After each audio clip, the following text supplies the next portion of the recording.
Saudi అరేబియాలోని prince సుల్తాన్ air base పై శుక్రవారం జరిగిన దాడి గల్ఫ్ ప్రాంతాల్లో ఇప్పటికే ఉన్నత ఉద్రిక్తతలకు మరింత పెంచింది.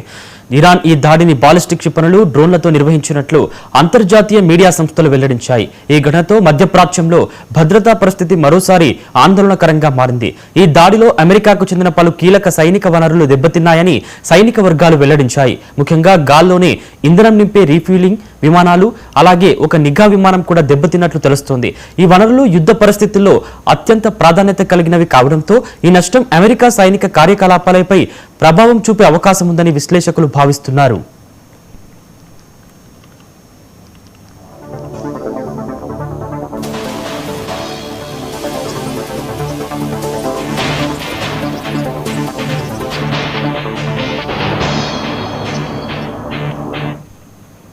ఈ దాడిలో కనీసం 10 మంది అమెరికా సైనికులు గాయపడ్డారని నివేదికలు చెబుతున్నాయి. వీరిలో 2 పరిస్థితి విషమంగా ఉండగా మిగతా 8 మందికి తీవ్ర గాయాలైనట్లు సమాచారం ఉంది.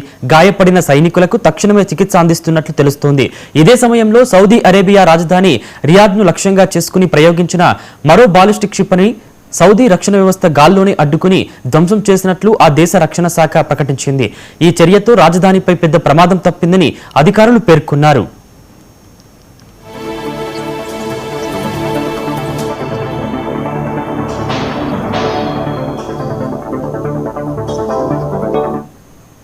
ఫిబ్రవరి 28న ప్రారంభమైన అమెరికా, ఇజ్రాయెల్, ఇరాన్ మధ్య జరిగిన ఘర్షణలతో ఈ దాడి ముడిపడి ఉంది.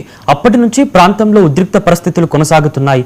యుద్ధానికి దారితీసిన పరిణామాలు ఇంకా పూర్తిగా చల్లారకముందే ఇలాంటి దాడులు చోటు చేసుకోవడం పరిస్థితిని మరింత క్లిష్టంగా మార్చింది.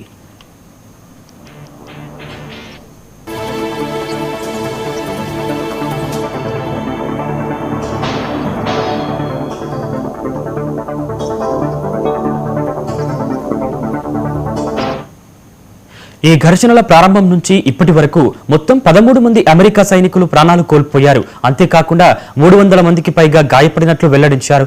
ఇక అమెరికా, ఇజ్రాయెల్ దాడులకు ప్రతిగా ఇరాన్లో కూడా భారీ నష్టం సంభవించినట్లు సమాచారం.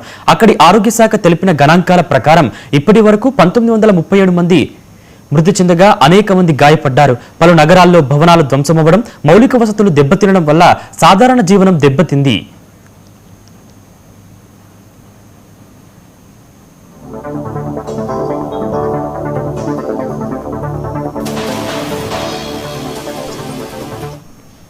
మధ్యప్రాచ్యంలో జరుగుతున్న ఈ పరిణామాలు ప్రపంచ దేశాల దృష్టిని ఆకర్షిస్తున్నాయి. యుద్ధం మరింత విస్తరించే అవకాశం ఉందని భద్రతా నిపుణులు హెచ్చరిస్తున్నారు. ఈ పరిస్థితుల్లో అంతర్జాతీయ సమాజం శాంతి చర్చలకు ప్రాధాన్యత ఇవ్వాలని పిలుపునిస్తోంది. ప్రస్తుతం గల్ఫ్ ప్రాంతంలో భద్రతా ఏర్పాట్లు కట్టుదిట్టం చేయడంతో పాటు భవిష్యత్తులో ఇలాంటి దాడులు జరగకుండా చర్యలు తీసుకుంటున్నారు.